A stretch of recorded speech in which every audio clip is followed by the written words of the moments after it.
সবই তো ঠিক ছিল, মাঝখানে কাকুটা কোত্থেকে আসলো, টাকলা করে যাচ্ছে। উনি আছে একটা বড় চিড়িয়াখানা, যেখানে সকাল থেকে রাত পর্যন্ত সব কত রকমের জোনাকি পোকা থেকে শুরু করে উচ্চিংড়ির দল পুরো ভর্তি হয়ে গেছে লঞ্চটা।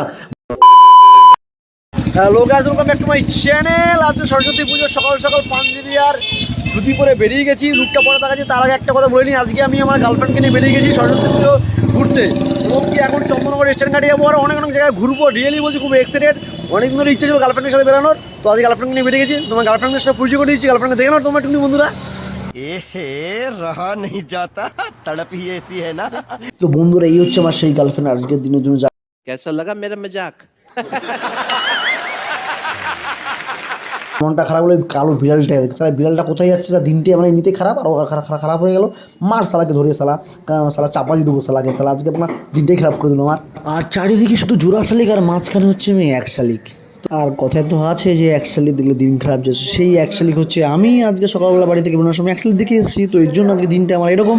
আর সব সোনামায়েরা ঘুরে বেড়াচ্ছে, এদিকে শামিমদা ফোনে ব্যস্ত আছে, আর ভালো লাগছে না আমার। রিয়েলি বলছি, কখন একটু যাবো, এই বেরিয়ে পড়লাম আমার গার্লফ্রেন্ডকে নিয়ে ঘুরতে। এবার চলে যাচ্ছি পার্কের দিকে রওনা দিতে। তো সেখানে গিয়ে দেখাবো আসল ঘটনাটা কী ঘটছে, যেখানে চিড়িয়াখানার সবাইরা জোড়া শালিক মতন এখানে এন্টারটেনমেন্ট করছে। আর সেই এন্টারটেনমেন্ট তোমাদের আজকে আমি দেখাবো ওপেন ভিডিওর মাধ্যমে। যারা যারা এখনও ভিডিওটা দেখছো, তাদেরকে সবাইকে বলছি শেষ পর্যন্ত তোমরা ভিডিওটা দেখো আর এনজয় করো। এই সরস্বতী পুজোর দিন সব কাপেলরা প্রজাপতির মতন, মৌমাছির মতন এবং কি জোড়া শালিকের মতন পার্কে গিয়ে কী সব করছে। তো তার জন্য চলে যাব আমরা এখন।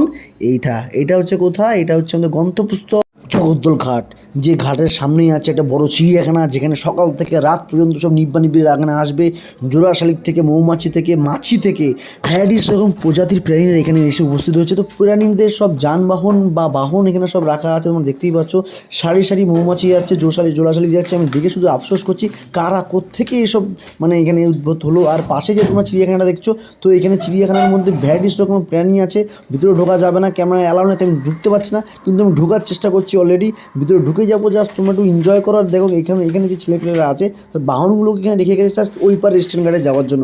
বেসিক্যালি আমি অনেকক্ষণ থেকে ওয়েট করছি যে এখানে সুন্দর কাপেল কোনটা আছে। তো দেখতে দেখতে সামনে থেকে একটা ছেলের একটা মেয়ে যাচ্ছে ওই দিকটা দিয়ে, টোটোর পাশ থেকে ঢুকলো। তো তাদেরকে দেখে আমার সত্যি খুব ভালো লাগলো।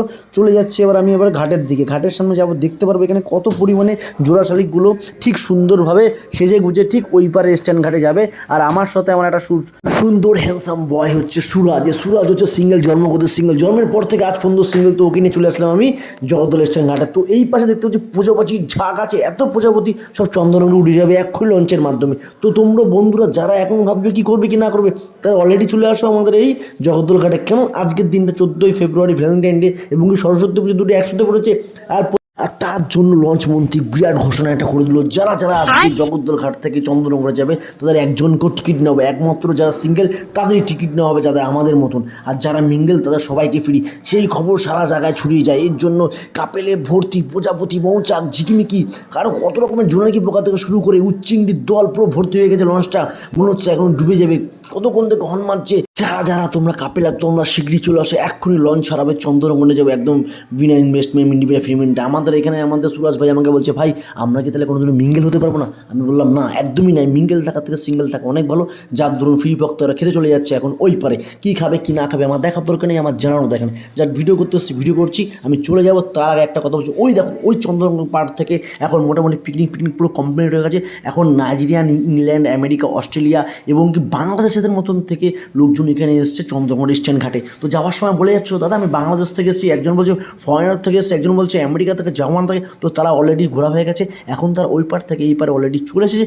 শুধু একটা সেকেন্ড ওয়েট করে যা, দেখবে কীভাবে উচ্চিংড়ির দলগুলো লাফিয়ে লঞ্চের উপরে আসবে। কিন্তু কর্তৃপক্ষ কোনো দায়িত্ব নেবে না, কারণ যখন তখন এই লঞ্চ ভেঙে পড়ে যেতে পারে এবং কি অনেক মানুষ মারা যেতে পারে। এর জন্য তার আগে থেকে কাকুরা ভয়ে লাফিয়ে আসছে। কারণটা হচ্ছে এটাই যে এখনই নিব্বিরা পাড় করে লাফালাফি করবে। তার আগে কাকু বলছে না, আগে ছেড়ে মা কিরে বাঁচি, নিজে বাঁচলে বাপের নাম। তো এর জন্য কাকুর আগে যাচ্ছে, নিব্বানিবির পিছনে আছে। তোমরা দেখতেই পাচ্ছ অসংখ্য নিব্বানিবি এখানে আছে, অনেক প্রজাপতি, ঝিকিমিকি, জোনাকি পোকা থেকে শুরু করে ভাইটিস তো কোনো পোকাও এখানে মিডিল আছে। জাস্ট তোমরা একটুখানি জুম করে দেখবে, তাহলেই বুঝতে পারবে। আর তার থেকে বড় কথা, আমি ভিডিও করতে করতে হাঁপিয়ে গেলাম, আর এরা ঘুরতে হাঁপিয়ে গেল।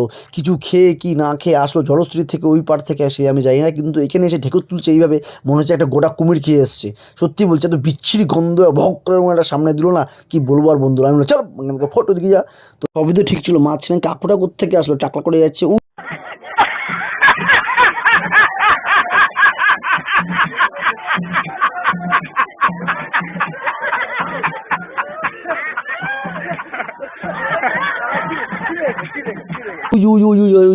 ও আবার ওর গার্লফ্রেন্ডকে নিয়ে আগে যাচ্ছে। ছি না ভাই, সে যেখানে ইচ্ছা যে যা করুক, কিন্তু আমি এত ভাবছি নিব্বিরা এত ঘোরাঘুরি করছে, লঞ্চ ঘাট তো ভেঙে যায়নি।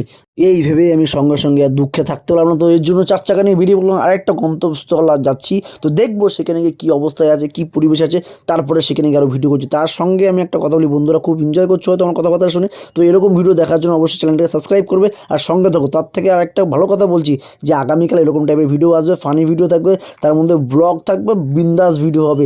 খুব এনজয় করবো তোমাদের সাপোর্ট। আজকে আমি 500 সাবস্ক্রাইবের উপরে হয়তো হয়ে গেছে আশা করি, আর আগামীকাল হয়তো 1Kও চলে যাবে। তোমরা জাস্ট একটু সাপোর্ট করো আর সেইভাবে ভিডিওটাকে শেয়ার করো, যাতে আরও 10টা মানুষ দেখে চ্যানেলটাকে লাইক কমেন্ট সাবস্ক্রাইব করে বলতে পারে যাতে না একটা চ্যালেঞ্জ দেখছি বা এরকম একটা ফানি ভিডিও। সত্যি খুব মজা করছি আজকের দিনে, যে এরকমভাবে আমি আমার গার্লফ্রেন্ডকে নিয়ে সারাদিন ঘুরবো সেটা কোনোদিনও ভাবতে পারিনি। গার্লফ্রেন্ড তো এমনিও তো নিয়ে খুঁজে বেড়াচ্ছি, তো আজকে আমার গাড়িটা হচ্ছে আজকে আমার গার্লফ্রেন্ড, তো এখানে সারা জায়গায় ঘুরবো। সঙ্গে থাকো, পাশে থাকো, প্রত্যেকটা ভিডিও ঠিক এরকম টাইপের ফানি ভিডিও আসবে, মাঝখান দিয়ে যাবো আমি আর তোমরা জাস্ট মজা নেবে। দেখতে দেখতে চলে আসলাম গাড়ি রাখার পার্কিংয়ে। এখানে অনেক গার্লফ্রেন্ড আছে, তোমরা কালো কালো ছোপ ছোপ কচ্ছর মতন দেখতে পাচ্ছ। তো রিয়েলি বলছি খুব এক্সাইটেড। আমার গাড়িটা ওখানে সাইড করে রেখে দিয়েছি, এবার একটু ব্রেক নেবো, ব্রেক নেওয়ার পরে আবার চলে যাবো আমি আমার গন্তব্যস্থলে। তো বন্ধুরা আজকে সত্যি খুব এনজয় করলাম, ভিডিওটা দেখতেই পারলে। আর কমেন্ট করে জানাবে কেমন লাগলো। আর আমার এই ড্রেসটা মানে হচ্ছে সাউথ ইন্ডিয়ান ড্রেস যাকে বলা হয়, দেখো কেমন লাগছে অবশ্যই কমেন্ট করে জানাবে। সাউথ ইন্ডিয়ান ড্রেসটা কেমন লাগলো আমার, আর তোমাদের সাথে এতক্ষণ আড্ডা মারার জন্য আর আমাকে এত টাইম দেওয়ার জন্য অসংখ্য ধন্যবাদ সবাইকে। আর যারা আমার ভিডিও দেখো লাইক কমেন্ট শেয়ার অবশ্যই করবে, আর কমেন্ট করে জানাবে কেমন লাগলো। আমি জানি আজকে কোনো কাপেলরা আমায় কমেন্ট করবে না, কেন ভিডিওটা এরকম টাইপের ছিল যে কোনো কাপেল ভালো কমেন্ট করবে না। যারা কোনো সিঙ্গেল ছিল, যারা আমার মতন ভালোটা থাকলে অবশ্যই লাইক কমেন্ট শেয়ার করবেই, কিন্তু কমেন্ট কিন্তু অবশ্যই করবে। কমেন্ট করে জানাবে কেমন লাগলো। টাটা বন্ধুরা, নেক্সট ভিডিওতে আবার দেখা হচ্ছে তোমাদের সাথে।